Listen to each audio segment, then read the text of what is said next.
Welcome to Politics Done Right. I'm Egberto Willis, your host.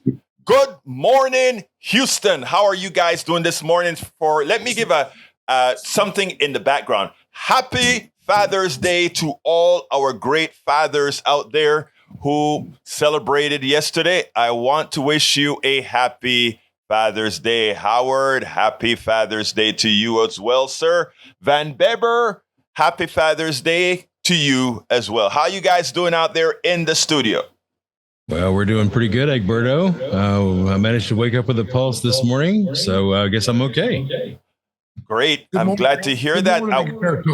Good morning, Senor Jacques. Jacques, what's the statement for this morning? Well, I've got a little quote from somebody. Okay.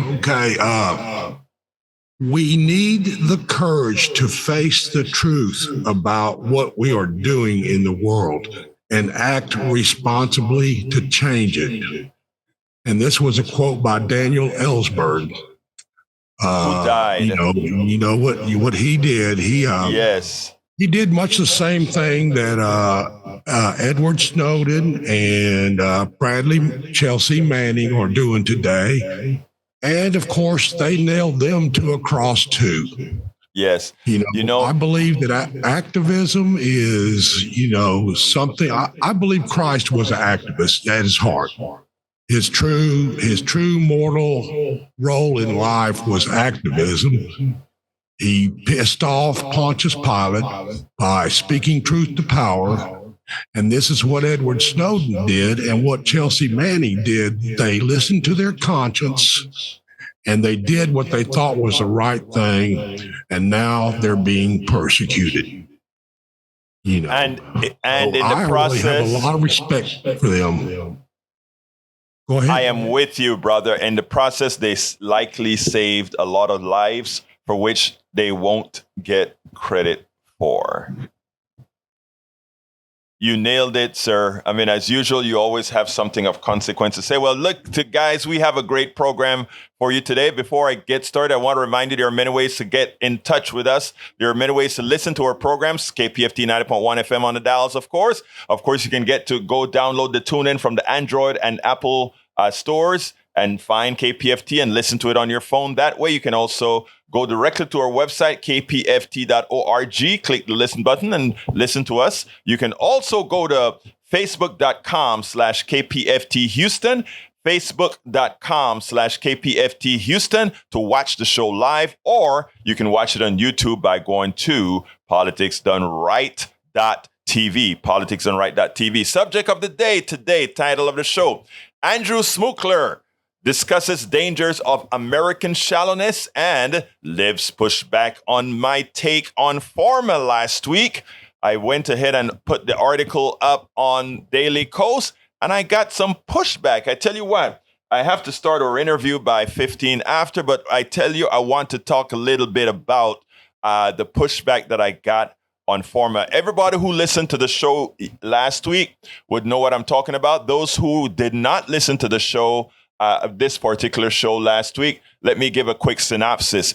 There are several pharmaceutical companies, well, one in particular, Merck, now suing the United States of America because they're trying to control the prices that you pay for drugs. And of course, we all know that most of the drugs in this country are not developed by the innovation and profits that these companies generate. It is generally you, the American people, you who are driving in a car as you listen to me, you who are out there getting up in the morning about to go to the work thinking, why do I work so hard for so little? You are the ones with the taxes that you pay that's out there funding the development, the creation, the intellect that goes behind these drugs, because they are generally developed in universities or with the grants given by the NIH and other governmental agencies. So therefore, you are paying for drugs not one times, not two times, several times, 3 times over, because the development, its small development, goes into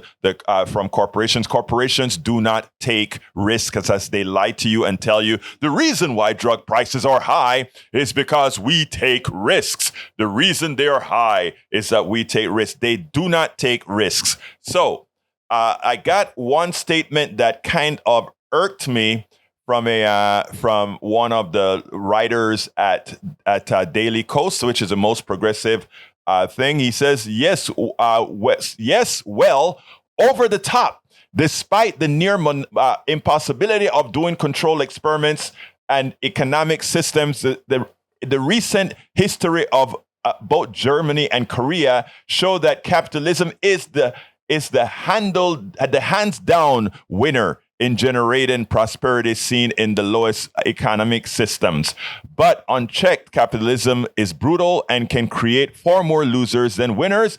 And then that's where the US could do much better. And as someone who knows the medical industry complex better than most, I think we need them, but they don't need to make the outrageous profits that they are doing. But what else he came out to say is that, however, capitalism is what's needed in the drug sector. In effect, that's what he's saying, right? So I responded because, generally speaking, when I put these articles out there, I don't want to get involved in discussing the article. I want an organic discussion of the article. I don't want my influence to take hold in the discussion. I want to see organically what happens. And the reason that is important is that you want to see if what you put out there, if the formation of an idea, the idea of the crowdsource, the idea of the populace in general, they make it better. Why do they make your ideas and others better? Because it's more than one mind thinking. But this one, I felt the necessity to get involved with a response. So I responded to them as follows. Those who are not in agreement come in two major spheres, in agreements with my statements on the drug industry and why there should be no pharmaceutical companies. Capitalism does not work for creating drugs. Capitalism doesn't work for medical expense, for healthcare. Capitalism doesn't work for the distribution of energy, but it does work in other places because, again, if you don't need something, you have a choice. If I don't want to buy a pizza, I can decide not to. That's why capitalism works in that field. If I don't want to buy a car, I can take the bus. If I don't want to buy an expensive car, I can buy a cheap car. But if I break my leg, I can't decide to go shopping around for the best price. If I break my leg, I can't say, I am not going to go ahead and get service. If I need drugs for my diabetes, I can't say, well, I'm going to check the best choice. And if the best choice is too expensive, I'll just do without. It does not work in places where people don't have choices. And that is what most people fail to understand when they try to use this particular structure in a lot of different scenarios. It works for some because you have choices, and the market, the fall market can then work because people have the ability. They are on the same playing field as the producers and can say, no, I will not have it, or yes, I will have it. So I responded. Those who are not in agreement come in two major spheres. Pharmaceuticals have a purpose, but need to be regulated more strongly to make prices more affordable. That's what some are saying.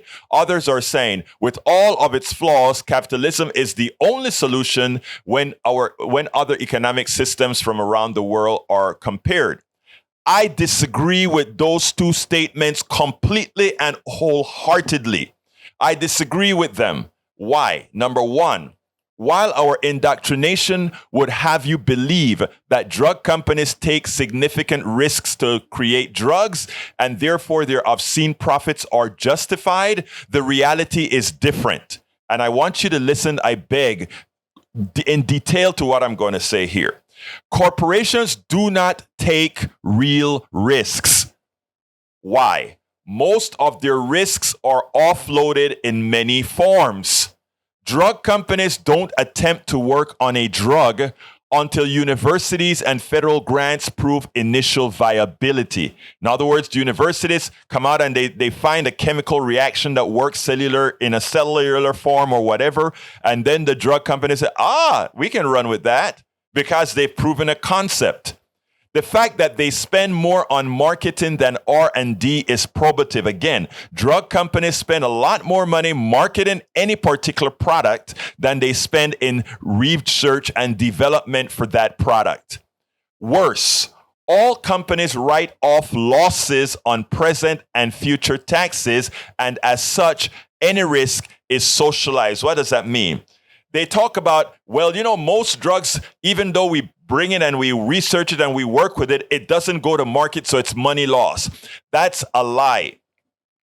Money is never lost when the drug company's drugs fail. And why isn't money lost? Because they recover it with the tax write-off they take on their future profits. Don't let anybody not tell you the calculated math that goes behind how corporations take things out. In fact, even oil companies, they didn't put the oil into the ground, but they used to be able to take, and I think they're still able to take something known as the depletion allowance. So here's the deal. You didn't put the oil in the ground. You are extracting the oil. You are making more profits on the oil than whoever put. We should all own oil in America, but it's the oil companies who make the profit from pulling that oil out of the ground. They didn't put it there, but they get something called a depletion allowance. Or they used to. I don't know if that benefit is still there or not. I have to research that. But for decades, they got a depletion allowance. What is a depletion allowance? It says, for all the oil, given that you're taking oil out and some of it, and again, no more oil will be left, we are going to give you a credit, a tax credit known as a depletion allowance. So you're getting a credit for something you didn't put there. As I said, corporations do not take risks. Look, I believe in free enterprise. I 100% believe in free enterprise. But capitalism, as practiced in healthcare and other industries, it is nothing more than a fraud. And I think if you define what fraud is, it is clear that if you are being ripped off for a drug, for a service, etc., you cannot call it anything other than fraud. It is nothing about it. It is nothing but antiseptic slavery, and in some instances worse, because the source of labor is no longer capital and thus disposable, as the working class has seen over the decades. What do I mean by that? When folks like myself were slaves, the only reason we were kept alive and the only reason we were cared for is because we weren't considered humans. We were considered capital. When one is considered capital in capitalism, that is what you take care of. You take care of capital above everything because that is something you've invested in. If you've invested into something, it is capital. You can't let that capital die. The only slaves that were allowed to die are those who would infect the masses of slaves and make them revolt against the master. Remember that, folks.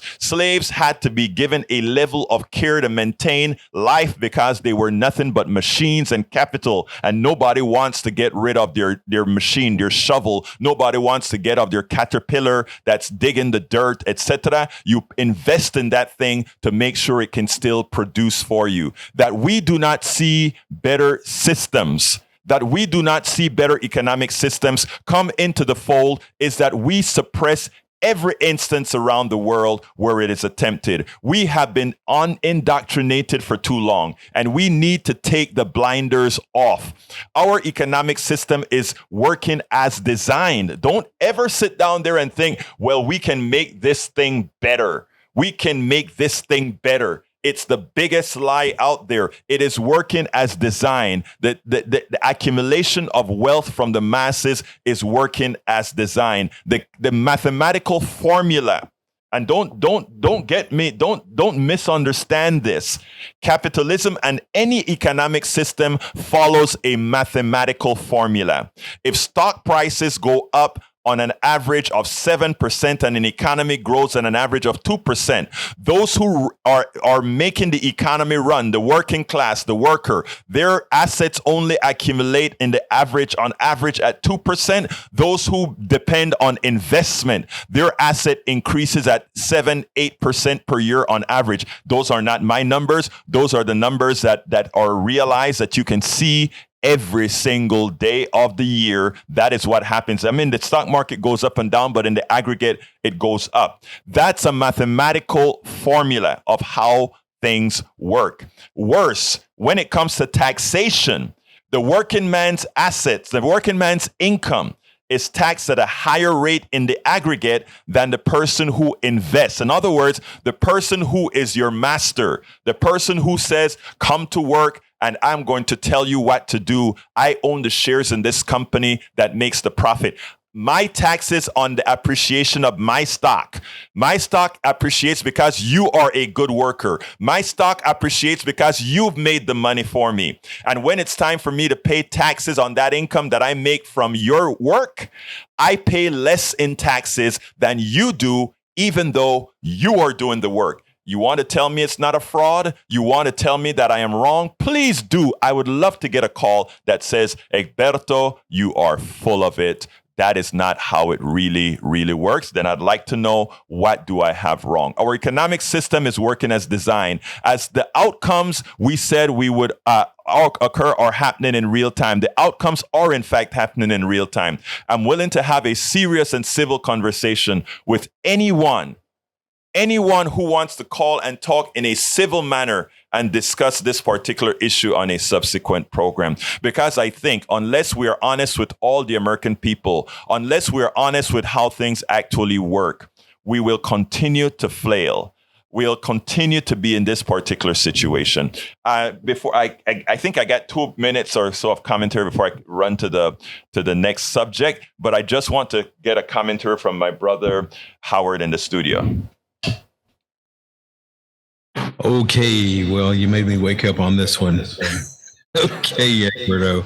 My comment is, well-regulated capitalism does work for most things. I was listening to your commentary about capitalism not working for the pharmaceuticals and the medical field. That is true. It doesn't, because it's something that you need immediately. It's something that will save your life or fix your life or repair a limb that's been damaged. So you don't have the time and you don't have the choice to go over shopping around for a hospital or emergency care as such. But you do have the right to go out and take a look at a car and say, okay, this car is too high. Let me go look somewhere else. You do have choices in other places. And where you have choices is where capitalism works well. That is true. So you're dead on there. No problem. Jack, what you got? Yeah, you always talk about the commons, things that come from the commons and what the people contribute to the economy, and capitalism, unfettered capitalism being nothing more than Hobbes' law, the guy with the most jack wins is really what it comes down to. And then they get to set all the rules. What Howard was talking about, well-regulated capitalism that's fair to the people, that doesn't take advantage of the people is what we need to be driving for. And with the way the economic model is working, I mean, they just when they find a drug that they think is going to work for them, they go ahead and promote it. And my experience with this in helping people with addiction, and I would go in and they would put them on a certain medication, and then the doctor would change, and then the medication would change, and then they're going all over the place because they're not regulated. The poor patient is the one that suffers. Absolutely, Jack. Absolutely, Jack. Look, thank you, guys. I always like to get our folks involved in the commentary. Folks, I'll try to leave a couple of minutes at the end to answer questions, but right now we must go to Dr. Andrew Schmookler on our shallowness. So here we go. Welcome to another edition of Politics Done Right. We continue with our series, A Better Human Story, by the one and only Dr. Andrew Schmookler, who is a prize-winning author, former Democratic candidate for Congress in Virginia's very rich Shenandoah Valley, former talk show radio host, summa cum laude graduate of Harvard University, PhD awarded with distinction in a program specifically created to accommodate his original theory explaining how civilization has developed and a frequent columnist in newspapers around the entire United States. Welcome once again, Andrew Schmookler. How are you doing today, sir? I'm doing okay. Well, you know, last time we left, we had a word that I used called the shallowness of where America is, of who we've become. Yeah. And I'd like you to expand on that, because I think if we take a look at where society is today, how politicians are able to accomplish what they do, how politicians are able to do what they do, a lot of it has, in my opinion, to be that we have become and are becoming a more shallow nation. And to which you say?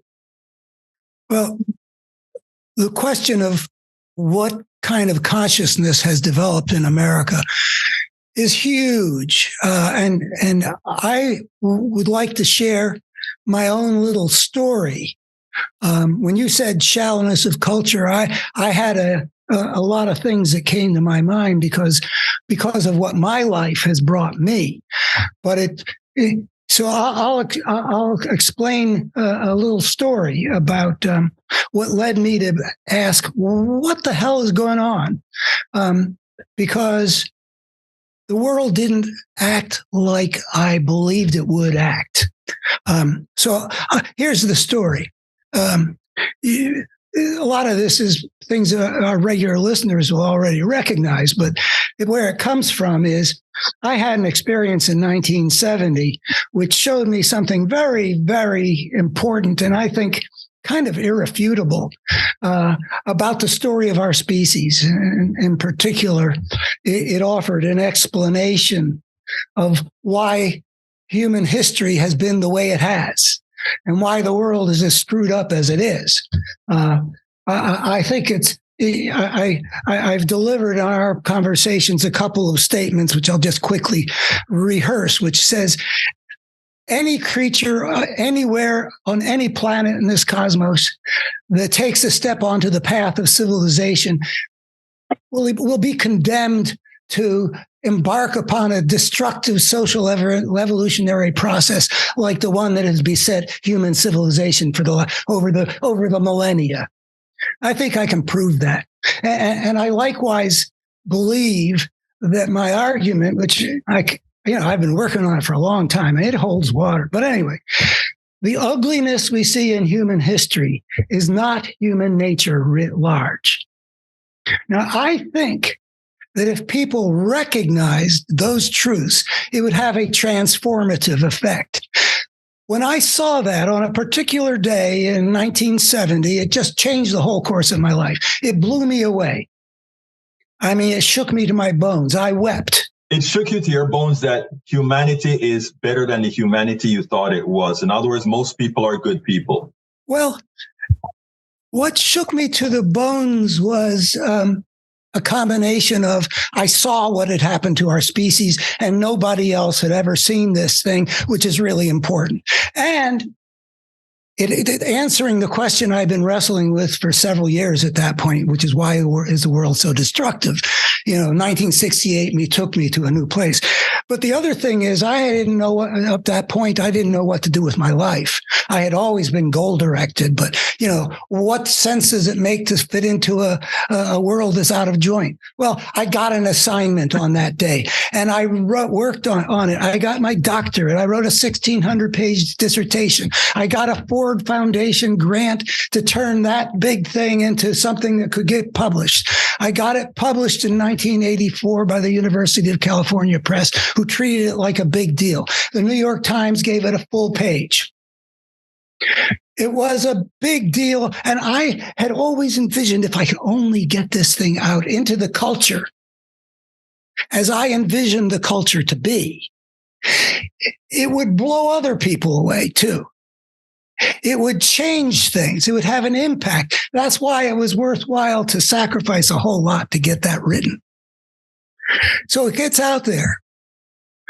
According to the world that I thought I lived in, something that is compellingly argued, that has big implications if it were true, would challenge the thinking world to either refute it so you didn't have to worry about what it was saying, or accept it, which means you move toward what's been shown to be true, or you keep struggling with it.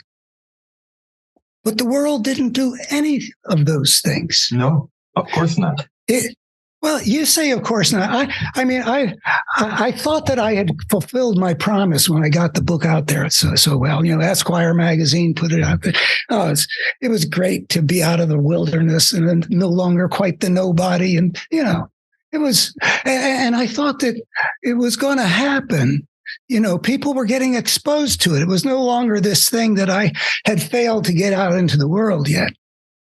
But then, they don't refute it. They don't accept it. They don't struggle with it. And when I saw that it had gotten out there, but then just been ignored, that's the word. That's the word, ignored. And there's a lot of, when do you ignore it? A shallowness creates ignorance, but continue. Okay. Well, so I've had, what is it? So like by the early 90s, I recognized that this thing had made its little splash and then disappeared into the depths. Yeah, and so I've had a long time to ask myself, well, why is that? What is that? Well, I can see how I got to my beliefs. I grew up with a father who was always had intellectual integrity. I thought that the thinking world would respond the way my father would. But I also think that there was a difference. I looked around, I've been aspiring to be, I'd like people to take on what I've put together, the way people, when I was growing up, took on people like Karl Marx with his systematic way of understanding human history, and Freud, who was the guy that I, as a late teenager, I got to know his thinking, and it was an important part of my thinking. I wanted to get out there, but and it wasn't happening. And then I noticed it wasn't as though other people's ideas, about big ideas, big picture ideas about how to understand the human world were getting adopted, and mine wasn't making the grade somehow. Nobody, Freud and Marx had fallen out of favor. They were no longer they no longer had followings in the world, except a very fringe in both cases. But there wasn't anybody else. And that's what got me thinking about when you said the shallowness of culture. I've been entertaining the idea, which seems to be true, that one of the ways in which our culture is shallow is we don't seek a big picture way of grasping the whole ball game, the human drama. Like when I talk about the crisis in America, it's always part of a whole human drama that's been unfolding since the beginnings of civilization. I draw the lines. I've been cultivating this picture. It's all part of the same thing. And it's part of helping us see what the nature of the battle is and seeing what the nature of the battlefield is. And I think it's really important that we don't just see the news of the day, but we see the big picture. And yet, there are people who are thinkers in our time. I could list a few, but they're not at the magnitude of what Freud or Marx did. They're not trying to show a whole big vista, and whether accurately or inaccurately, what both of those guys declared showed something that you could apply to the human story in general, whether it's class conflict in the case of Marx or the role of the unconscious in the case of Freud, interpreting Greek myths and such. Let me interrupt you for a second, because I think you're hitting on something that sometimes I wonder, it's right in front of all of us and it's not seen, right? You mentioned about the provocative and probably fact-based nature of, let's say, Freud and Marx and others. And what did we want to occur to those? We wanted those to fall out of favor. We wanted to be able to ignore those things because why would we? I mean, why wouldn't we want to have a? I mean, I don't buy either of those pictures. You buy your own. You buy your own. And why do you buy your own? Because it makes sense. Okay. To you, it makes sense. To me, it makes sense. But why wouldn't people want the world to make sense? That's where I'm going. If we start thinking not just for the now, if we start having critical thoughts, what makes this happen? What allows this to happen? How does humanity behave instinctively in a natural? It creates a problem from something you speak about all of the times, and that is the gangster. There are a lot more of us than there are the gangsters. Oh, okay. So you're saying, I think what you're saying is that the gangster force. Mm-hmm. I want to talk about it as a force, not the. But anyway, right? Got it. That it has an interest, right, in keeping us fragmented in our thinking. Yes. So we can't see the force that we need to fight and overcome. Exactly. And it's obvious. Again, let's forget about your personal ideology. But Karl Marx had a vision. If Sigmund Freud had a vision, you have a vision, and you believe if people were to see the logic behind what you are doing, it'll even if they don't necessarily agree, it'll cause them to think critically. And in the process of thinking critically, just what may they have come up with? But there's a piece needing to be put in here. Go ahead. You and I have agreed that that our inability to see the big picture serves, I will say, the force of brokenness. Yes. Okay. That doesn't by itself explain why it is that the thinking world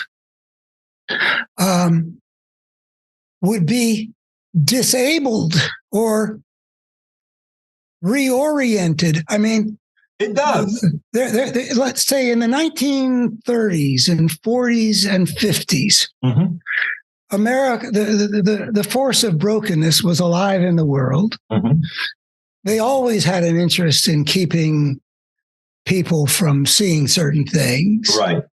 But nonetheless, people were looking for something that would explain why the world was the way it was, whether it be civilization and its discontents as a way of understanding it from Freud, or the class conflict from feudal to capitalist to proletarian state or whatever. People had an appetite for it. How did it come to be? I mean, are we to say that that the force of brokenness was able to make people unable or uninterested? It's more meaningful. I think when you see the big picture. I think it's a process. I think it was a marginally slow process. I saw last night as I was blogging at about 1 or 2 in the morning, I was watching. You ever heard of a woman's? Her name is Elizabeth Holmes. She was. She's been convicted of fraud. Right. Okay. And you watch Elizabeth Holmes' story, and you talk about learned people, very smart people, both politically and scientifically. The people scientifically knew that what she was talking about really sounded like junk.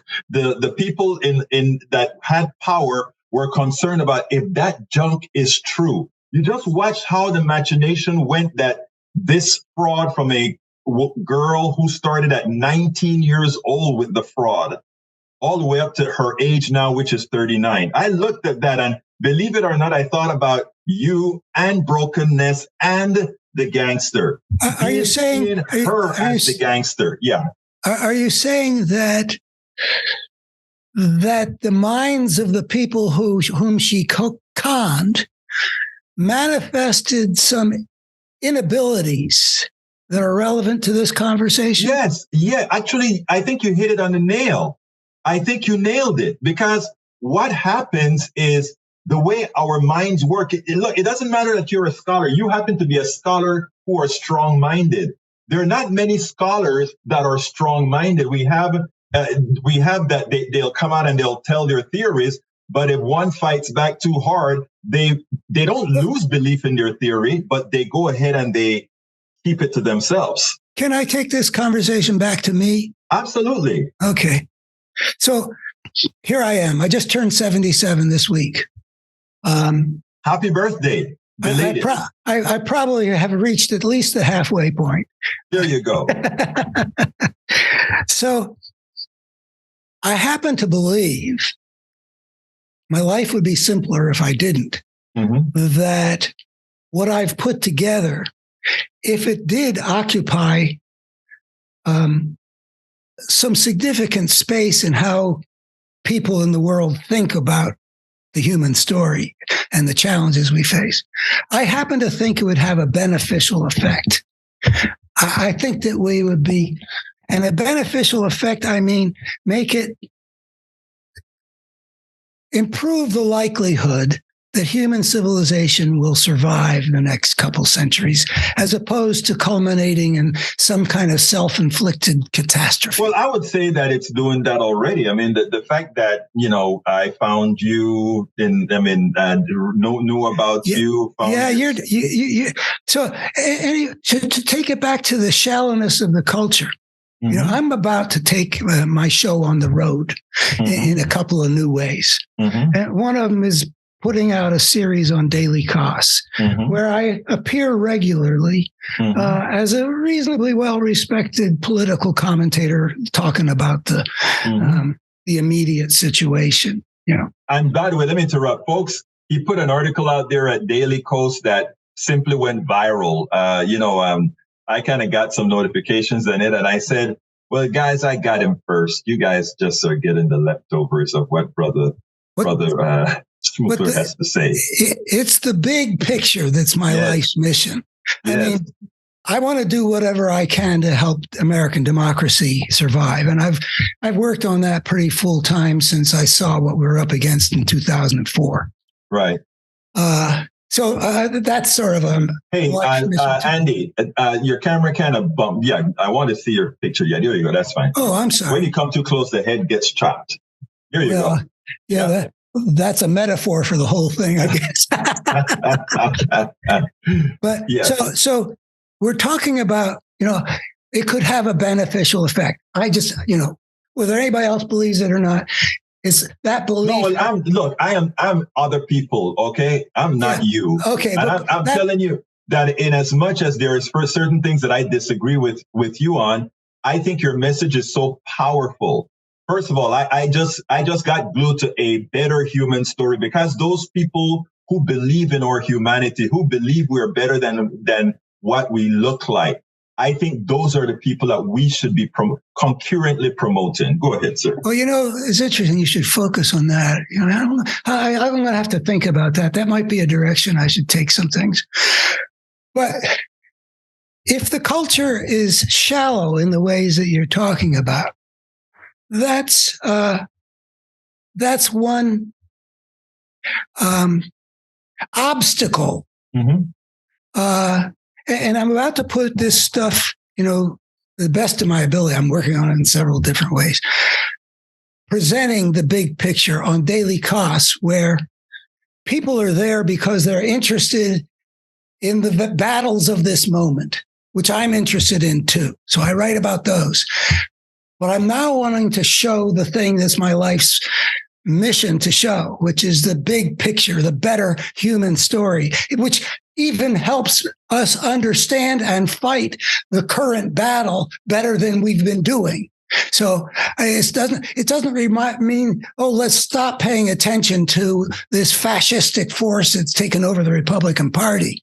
Let's understand what it is and where it came from and what its components are and the force of evil that's involved here, that's expressing itself here. That's a function of the forces that we unleashed as soon as we took on the path of civilization, and it was inevitable that we would. I want people to see that that's where our species story has been, and it means we're better creatures than we should have been. It means that we can see more clearly the nature of the challenge we face in saving American democracy and in preventing civilization from destroying itself. It's all part of one big picture, and we can fight and win better if we see it. That's where I'm coming from. How do I get that across to the world as you see it as so shallow?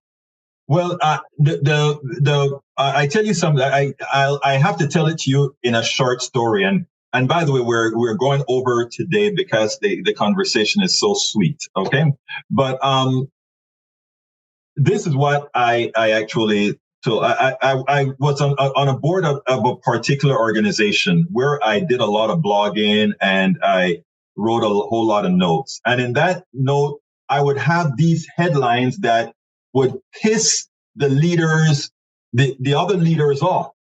And we'll go into meetings and they'll hey, Berto, why are you saying it that way? Or why are you doing that? And I said, to get eyeballs. And he said, but that's not what we're all about. To get eyeballs, you're messing with the message. And I said, and then the other part they said is, but you have a title like that, and when you read the story, it is so it's nothing like the title, and it tells you so much. And I'm like, it is like the title. It just got their attention to go ahead and be willing to digest what was given. And that is the magic. You ask, how do we get a shallow people to start listening to us? You go meet them. In other words, you're not shallow. And if you stay in your lane, you're only going to meet people in your lane, people with your level of intellect, people with your level of unshallowness. To be able to get to those others, you have to meet them where they are. And that is the most difficult part of it all. I want to start with, I write these things up and I'm writing a 20-minute sermon that I'll probably be going around the country and giving to like Unitarian churches. Mm-hmm. I used to do that kind of thing in the 80s and the 90s anyway, but I haven't done it since I lived in New Mexico. And mm-hmm. But suddenly I have something to say, which is kind of the message. The present title of the thing is, let me get up there. Well, basically, it's got to do with how important it is to see the humans, how the evolutionary perspective gives us a better human story. I love that. You see, I love that. I think every time, there are times that you keep telling somebody how bad they are or how bad XYZ, and they immediately live up to their expectation. I'll tell you another little quick story with my kid, who is a Black Latina, of course, like her daddy. She went to a school, and there was a time where she took all AP courses, and they were encouraging her not to take these courses. And what I tried to illustrate to other parents, because other parents did follow their lead, and they'll come and like, Berta, my daughter wanted to go into AP, and they suggested that she goes to the regular, standard program. What happens too often in society is either we live up or we live down to people's expectations, or we allow other people to allow us to live down to the expectations they have of us. Funny that you should talk about expectations, because what I what I say about why it's important to understand that the ugliness we see in human history isn't human nature writ large. I mean, I think that people, if they think for a minute, they'll recognize that if that could be proved, that would have a big effect on how we see ourselves. Interestingly, Dr. Schmookler, let me tell you the reason I adapted the methodology that I adapt with my right-wing brothers and sisters, right? Because if I go into a Starbucks without talking about, hey, I'm your pinko liberal, I'm your pinko progressive, I can sit down and talk to somebody about your kid, about your wife, about the illnesses that they have and all these things. And it turns out like, wow, this guy's a nice guy. Then I say, hey, I'm a liberal. I said, you're what? You've got horns, So I've learned I've proven what you've preached for quite some time now. Well, let me say something about my limitations, because I'm willing to claim what I've done with my strong suit. Right. I know what I've done, but I feel a couple of limitations right now, and I'm grateful to you because I think you're helping me overcome them by your role in the conversations. One is I'm a very march to your own drummer kind of a guy. Mm-hmm. And my brother, for example, who's a therapist, he's able to form himself in a whole variety of ways to be with a whole variety of people.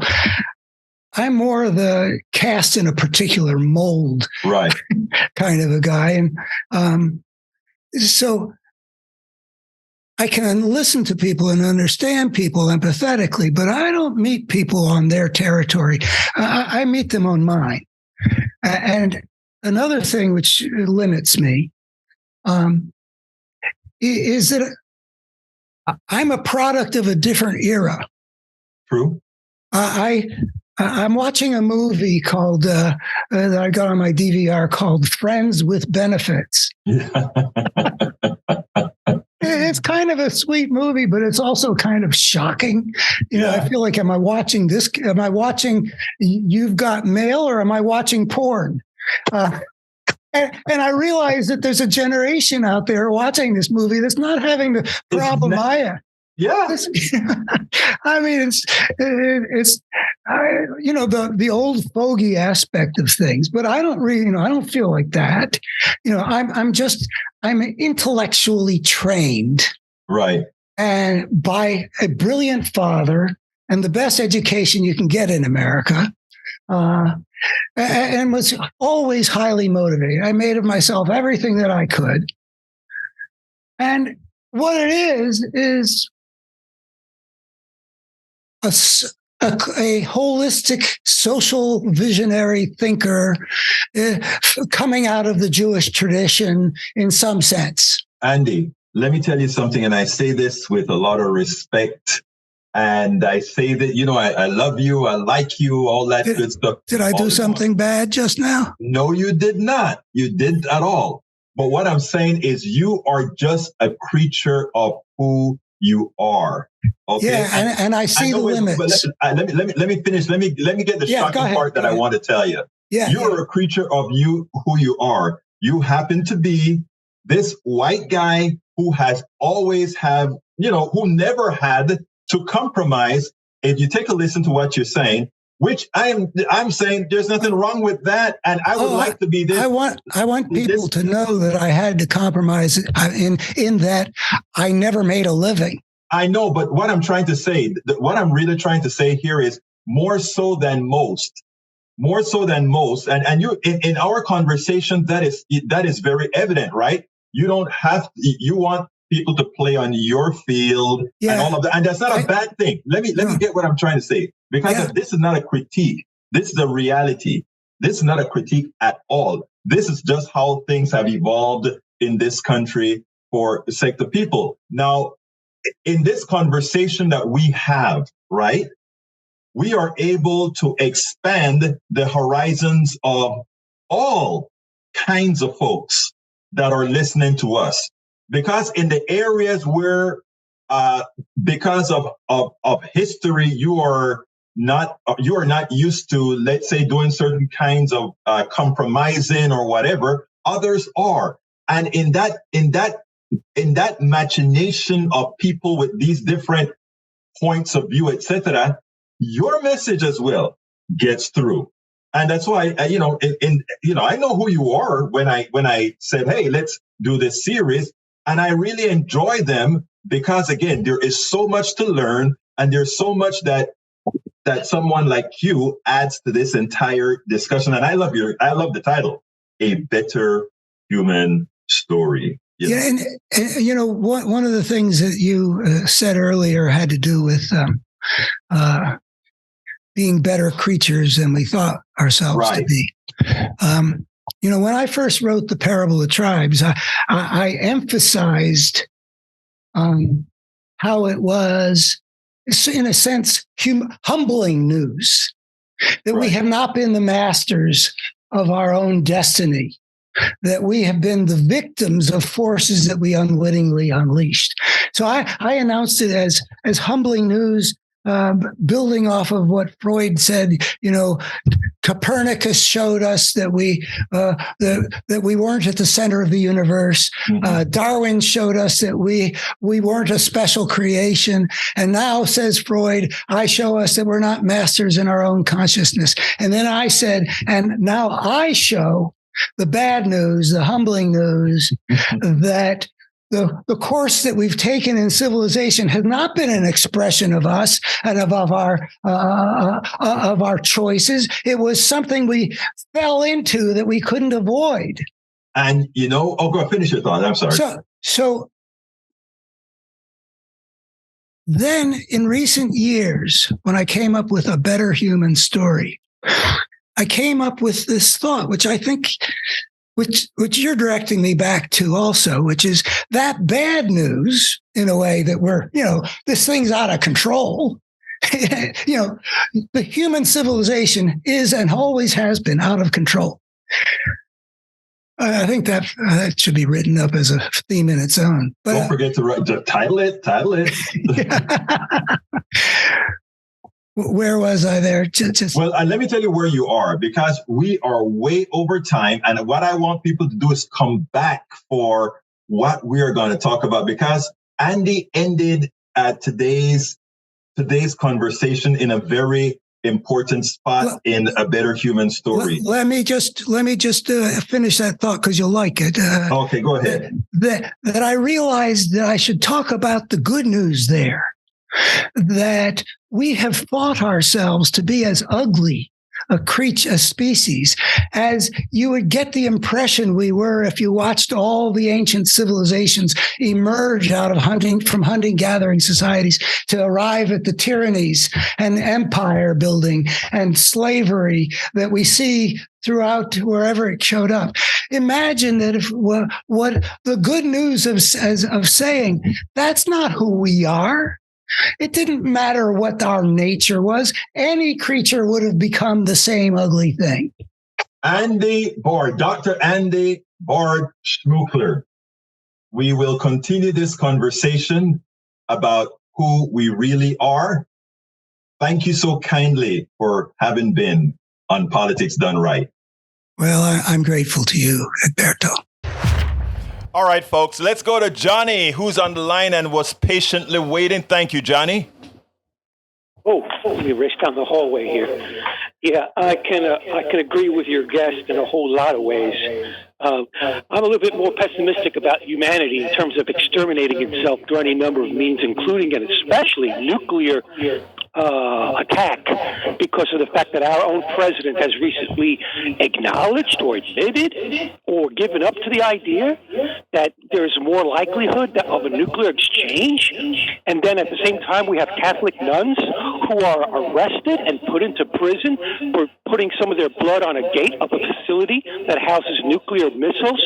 And we have cops in Atlanta who go without consequence for killing a peace activist. Our side, peace activists get beaten, brutalized, imprisoned, while people in Congress who incite riot and violence against others, they get to draw a salary. This is twisted. You know, that's why, a lot of the series that we're talking about, A Better Human Story, is, Johnny, believe it or not, most people are like you. Most people are like me. Most people are like Jack and Howard, good people that are wanting to do right. When you hear Dr. Schmookler talk about the power of the gangster is able to direct many. One of the things that I hope we attain in life is to take the gangster's power that he really doesn't have but is able to exercise away.